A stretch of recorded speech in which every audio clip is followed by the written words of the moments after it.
that for the longest, the scripture said, what will be a proverb and a byword. You get that right quick at Deuteronomy. It's very important. There's a reason why you have proverbs and bywords. It's not just something that's bestowed upon the people just for the fun of it. It's psychological warfare. Proverbs and bywords, you got it? Yeah, bring it up.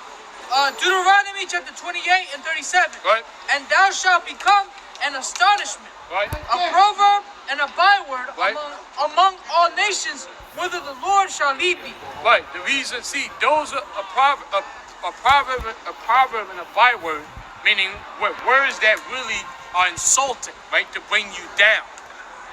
You got to understand something. Are we the only ones with proverbs and bywords? No. You ever heard of the word gook? Oh, yeah. Right? What's the other one? What's some of the other ones? N-dub for the nations. Towel heads, right? Sand niggas. But who gave them these terms? It was Esau. It was on Esau. Because he is the ruler. See, when you go into captivity, that's what happens. Name calling. You know? Well, what does that name calling do?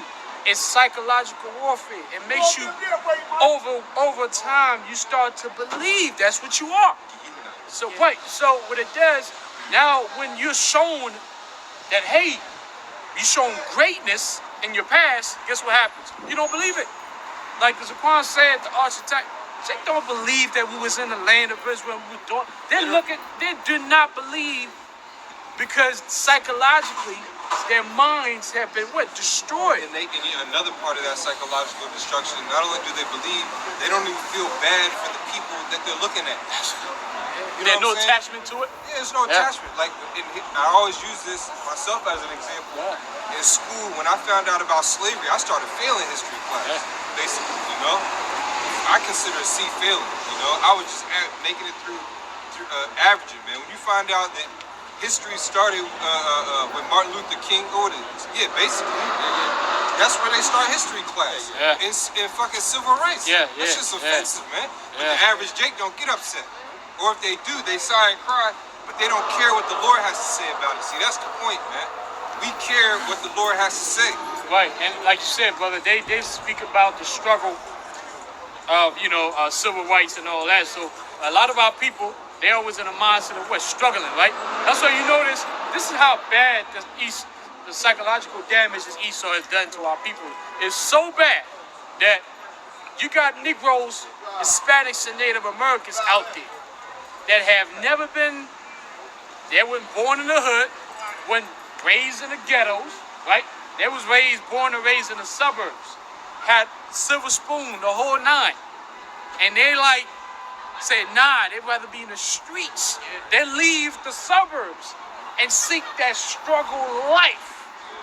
Because Esau made us believe that that's who we are, just a struggle people, right? There's no greatness about us. That's why Jake is uncomfortable with greatness. Right. So now we pushing the greatness of Yahweh by Shemel Shah. 2/3, they're just like, nah, man, you trying to trick me. Why are you tricking me and telling me that I'm great? Don't tell me I'm great. Now, if you're telling me, if we brought up a history how, you know what? Negroes, Hispanics, and Native Americans, we got a history of just being cold-hearted murderers. We were a nation of assassins, mercenaries. All we did was just spill blood. All of a sudden, Jake gonna walk around like, yeah, that's who we are. Yeah, they gonna take that upon them. But anything that has light and greatness and peace and love and true love of Yahweh Bashim outside, they're like, nah, we can't get that. And you know what? I know in public schools, when I was in our area anyways, they didn't teach the so-called African-American history. But there were certain schools where that's all they did. They had them black charter schools, and all they did was teach history about Jake. But that's rare. You know what I'm saying? That's right. I found out about how rich Mansa Musa. I found out how rich he was after the 12th grade. I found out who he was after the 12th grade. Now, he was an Israelite, even though he was on that Islam shit. But look, now they taught us that in school. Jake would have tried to take over, man. That's right. We've been cursing out the teachers. Nah, you're supposed to tell me, you teaching me and my ancestors in this book teaching y'all how to bathe yourselves. And the only time they're trying to teach us greatness, they're going to Egyptology. But we're not Egyptians. Right. Well, Exodus, let's get that. Yeah, Exodus. yeah.